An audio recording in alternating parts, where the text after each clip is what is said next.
Welcome back to Bring the Juice. So I'll get right into it, guys. It has become official now.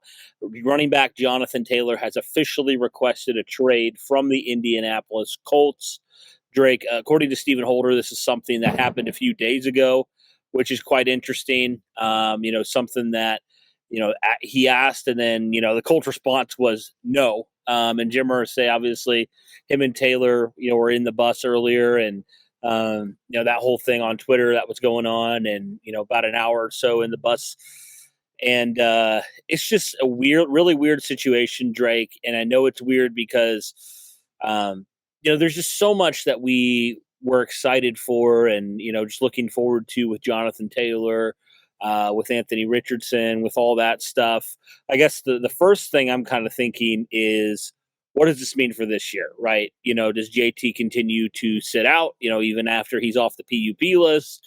Like, what happens this year? What does it mean this year? And what does it mean going forward for Taylor and the Colts? I mean, it's not looking great right now. And also my question is, do the Colts ever say yes to Jonathan Taylor's trade request and indeed trade him somewhere? So what are your overall thoughts, man? I know there's a lot to talk about here when it comes to Jonathan Taylor, but what are your overall thoughts just on this news? I mean, it's something that we never thought like we'd actually see it, but here it is.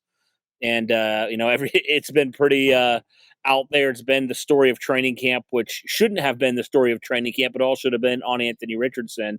But here we are, all this drama and all this just ridiculous pettiness on both sides in certain ways. So what are your overall thoughts here in regards to this? It's just right out of the gate. It's very disappointing because I've been one of many that have been saying that one of the biggest reasons that Richardson is so intriguing for the Colts and why it was just a perfect fit over any other NFL team was because of the coaching, because of the downfield threats, but more than anything was the inclusion of Jonathan Taylor. And so, right now, Cody, we're in the midst of almost over the past couple of weeks. It's almost like the running back position day by day, not week or month by month, but day by day has just been falling in value. And to the point where Saquon Barkley, who tied for team lead in catches and basically ran the entire offense for the Giants, gets a 1-year, $11 million deal. I think that this is off the heels of that. I personally will make a prediction. I bet you that Taylor, with his representation, we'll put it that way, with his representation, has probably been pushing for 15 mil a year, maybe even, Cody, I dare say, but with how aggressive his representation has been, his agent, if you will, I bet you that they maybe even have been pushing for the league lead in salary for a running back. So all of that put together with the fact that Evan Hall's looking good in camp, Zach Moss looks like he could easily, take over the running back one role after averaging almost 5 yards a carry to end last season. Then you have Deion Jackson. Then you have Xavier Scott. You've got guys that could hypothetically put together a solid running back committee in place of Taylor. All of that mixed together, I'm shocked, but I'm also not entirely surprised. One of the things I tweeted out was that I was afraid that this would happen, but Cody, I never thought that it would actually go down. So this is kind of crazy, but it also, at the end of the day, just shows you what the running back's value is in the NFL, even for a guy that just 2 years ago carried the entire offense on his back, literally, and still missed the playoffs. Exactly. And it just kind of like, this is beyond, Jim Irsay. This is beyond the Colts not wanting to pay. This is like a league wide thing. So that's Yep. kind of the funny thing about this, about Taylor requesting this trade is like, okay, who's going to pay you, Jonathan? Like, who do you think is realistically going to pay you that kind of money? Like, nobody's doing that right now. It's not just a Colts thing. It's not just a Colts issue. So it's almost kind of funny how that's a thing. It's just like, you're throwing a big hizzy fit about it. And the facts are nobody's going to pay you. So, like, all you're doing is ruining your relationships here in Indianapolis. All you're doing is ticking off the fans.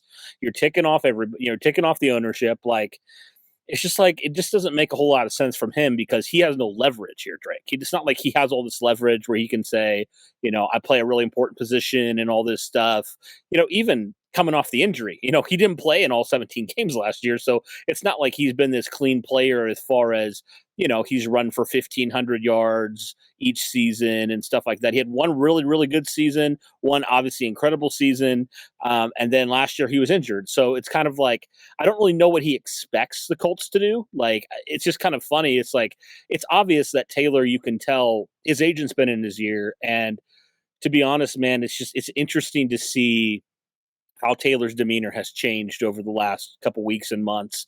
It's almost like, when you get something negative in your ear, and we've seen, just some of the things that his agent has said, it's like, it's clear that his agent hasn't really rubbed off in the right way with Jonathan Taylor when it comes to this. And it's really unfortunate, but the reality is, Drake, like, Taylor, as great of a player as he is, he's replaceable. Like, obviously you can't replace him fully because he's a great player, but like, his position is replaceable. I mean, everybody's replaceable, right? But like, especially running back, like, that's just the reality of it. And obviously it sucks. It's not fair, but like, that's just how the game has progressed. And also, Drake, it's not like Jonathan Taylor's helping you out on third down. It's not like he's really helping you in the receiving department, like Christian McCaffrey, Alvin Kamara. So for him to ask for that, it's honestly kind of laughable in certain ways, because it's like, you want to get paid more than guys who do more than you, in terms of the passing game, which is where the NFL has evolved to. Like, I understand the frustration, but also be reasonable and understand this is where the market is. Like, it's not a personal thing. Like, that's just the reality. Like, and so it almost seems like I don't know. I don't know how to describe it. It almost seems in certain ways like he has a vision what reality is. It's like his vision of reality and what reality is completely different. And it'll be interesting to see. I don't really know what's going to happen this year. Does he hold out? If he does, he'll lose some money, if he continues to not be there. But I don't know, man. There's just a lot here when it comes to this. This has been something that's been ongoing, and it's just picked up steam the last couple days. And so it's just like, it's going to be interesting to see kind of how this works out, because obviously if Taylor would take the money that the Colts are willing to, extend him, and Jim Irsay even said they're not looking to, work on a contract extension, right now. Like, that's just not even in the cards right now on the table for him. So it's just, yeah. Sometimes I feel like I have 1,000 thoughts, and it's hard to like put them all, on one thing, but it's just wild, man. Like, you never thought you'd see the day, because Taylor's always been this team first guy and all this stuff, and he made the comment, I think it was like a month or two ago, like, he wants Indianapolis to be his forever home. Like, so how did you go from that to where we are now? It's crazy. I think Jonathan Taylor is still like, if I'm not mistaken, I think he's 24. Okay, so I'm 32, and I can think of myself when I'm 24, and yeah, I could be the most humble guy in the NFL, but like, when you get an agent that is telling you, "Hey, I've come from mixed martial arts, a sport that underpays their athletes." Okay, and I've had solid representation, like guys like John Jones, who is regarded as the GOAT of MMA. He comes over to the NFL. Okay. He probably has great sales skills. He's probably got a really silver tongue. He's able to probably get some of these guys to realize, hey, look, I'm worth more than I might be market value. Running back. He takes over a running back here. By the way, Taylor is now in his second form of representation as far as agencies. His first one was facing a legal suit for malpractice, I believe. So then he goes over to Shaq Leonard's.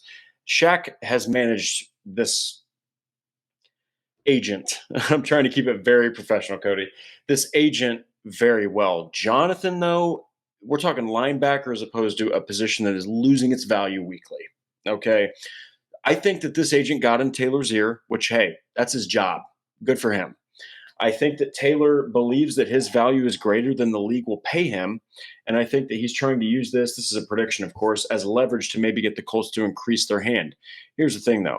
They never offered him a contract extension. They've got 4. And yes, I say Xavier Scott is number 4 because he might be a wide receiver on their depth chart right now, but all he's been doing is working out with running backs. Cody, we saw that at training camp on Friday. So, like, they clearly have 4 running backs that they could switch in. Plus, you have an offensive mind like Steichen, who does not need a lead horse. Miles Sanders looked like an all-pro running back. And no offense to Miles Sanders, he is at best a Pro Bowler. Okay?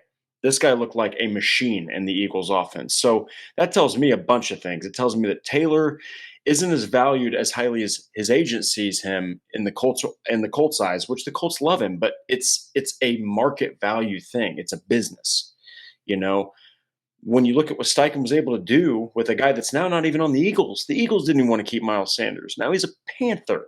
I mean, so it's like you really have to put a lot into perspective here. And the last thing is, on Friday, we saw Cody, Evan Hall, Zach Moss, and Deion Jackson, and even Xavier Scott in receiving drills with the backs pop off in their own respective ways. Zach Moss had almost 5 yards of carry to end last season. Okay. I love Jonathan Taylor. Trust me, I love me some JT28. But when you look at these four running backs, the new argument in the league, and ever since the Kansas City Chiefs took Isaiah Pacheco in the 7th round and they won a Super Bowl with him and he played really well, everyone's thinking, well, we can do what the Chiefs did, or we can do it with 3 or 4 guys that combining their salaries are cheaper than you. That's just how the NFL is now. And until it's changed, it's going to continue going that way. And everyone was looking at Jonathan Taylor's value. I'm more interested to see what's going to happen with running backs from here on out now. Yeah, that's going to be true. That's going to be definitely interesting to see. But one thing I was even like looking, like there's still a lot of, not obviously Taylor's level, but there's still a lot of serviceable backs available in free agency too. So it's not like there's, the market's dried up for running backs, even on the free agency market. You got guys like Dalvin Cook still there, Leonard Fournette, who has, been a 1,000-yard runner from time to time, Kareem Hunt Multiple times. as well. Yeah. And Ezekiel Elliott is still available. Like there's a lot of different guys. So it's like, if hypothetically you would say yes to Taylor's trade request, you trade him, like you pick up another running back. It's like, obviously you're losing something because Taylor is, top 10 running back in this league, but still like the way that you mentioned, the way that Steichen uses these running backs by committee, like I think it really would not, I don't think, change the Colts approach. Like I think they would still do that. Obviously Taylor would still be your lead guy if you did keep him around this year, but like they could easily find a serviceable back alongside of Moss and all these other guys. So it's not like they don't have any other options. You know what I mean? And I feel like this is just not probably the smartest from JT's camp here, just because of, he has no leverage really. And like, what is this really doing? What is this accomplishing? You know what I mean? Like, okay, so what if you trade, JT, and then, the other team doesn't want to pay you what you think, and you're back in the same situation you were at, So it's almost like like you said, like the market and what Jonathan Taylor and his agent obviously feel like he's worth are two completely different things right now. So I don't know how this is going to play out, man. I don't know if he's going to be a Colt this year, but certainly it was an interesting one, seeing that Jonathan Taylor had requested a trade. Doesn't mean he's going to be officially gone, but I'm going to definitely be interested to see how it progresses and, working with this agent and stuff, kind of how that works out. So, yeah, Drake, any last thoughts here on this Taylor news? I just wanted to kind of jump on here and talk about it because it's obviously pretty shocking. Well, and Cody, I feel like we do a good job of covering this team, and even you and I right now are kind of at a loss for words. And really, what it comes down to is, look, no Colts fan wanted to hear this, nobody. But the reality is, the running back position is diminishing. Now you're going to look at guys like Derrick Henry, who, by the way, him and Nick Chubb, they also don't really contribute much to the passing game. So what is their value going forward? Because everyone was looking at Jonathan Taylor. Everyone else is locked into their contracts. They're locked into their teams. I mean, even the Browns were willing to let Kareem Hunt roll, who was more of the receiving threat. Okay, so I'm telling you, everything is going to change now. And will Taylor sit out? Will he get the trade he's requesting? If I had to make a prediction, I'd say he's going to sit out, because I don't think he's going to find more for any other team than what the Colts are willing to pay him. Right. Because the teams that could really use him, Cody, they've got that lead guy. So we'll have to see. It's a lot of drama. Unfortunately, with Indianapolis, you kind of brace for this every season, but you were hoping to not hear this. But hey, for me and Cody, I'm sure I can speak for him too. We're just hoping this gets resolved quickly so that the rookies, the young guys, the new additions to Indianapolis can focus on football and can focus on, just having success for years to come. Yep, exactly. So, guys, let us know your thoughts on this news of Jonathan Taylor requesting a trade out of Indianapolis. Do you think, number one, do you think the Colts allow this to happen at any point? Number two, if they don't, do you think Jonathan Taylor sits out? And then if he does get traded, parting to number one, and for number three, what do you think happens? What do you think the compensation would be? Let us know those things in the comments below. But that'll do it for this one. Thank you so much for tuning in, Drake. Thanks for hopping on. Always a pleasure, my friend. And thank you Thank you. everybody for tuning in. And as always, guys, go Colts.